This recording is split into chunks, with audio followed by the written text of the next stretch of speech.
هذه كبسة الحاشي اللباني مع رز مزة ونكهة الليمون الأسود. شوفوا لون الرز شلون صاير. بسوي معكم اليوم كبسة لحم حاشي صغير لباني مع رز مزة. كبسة بسيطة. النكهات الأساسية اليوم بهارات صحيحة بس بدون بهارات مطحونة، مع ليمون أسود بكسره مع حمص اللحم.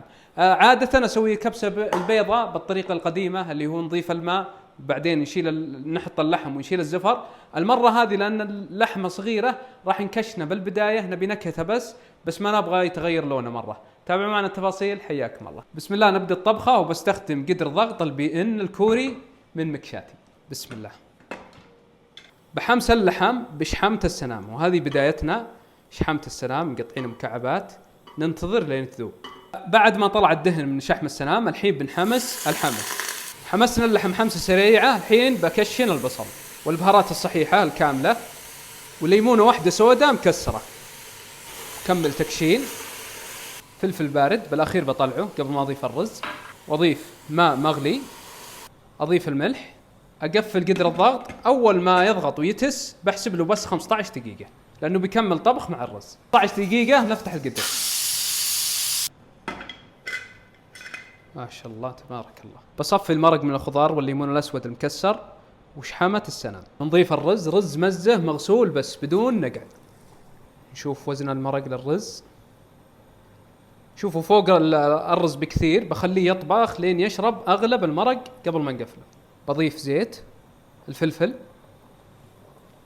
خليه يطبخ على نار عالية. إذا قرب يشرب أغلب المرق بضيف الخضار والزبيب هنا.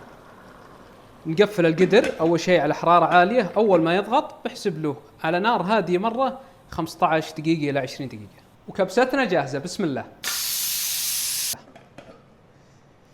يا عيني على الكبسة. شيل الخضار، شيل الزبيب. مضغوط لحم الحاشي برز المزة. ما شاء الله تبارك الله يا لون الرز. الليمون الأسود مسوي شغل. شوف الحمى، حمة اللباني.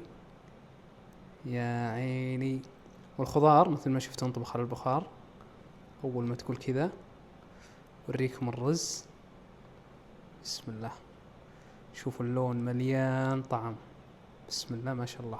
الصراحة طعم لذيذ جدا جدا جدا. أنا أحب المزة. شوفوا مو بحبته طويلة مرة زي البشاور، لكن النكهة والطعم شيء خيالي.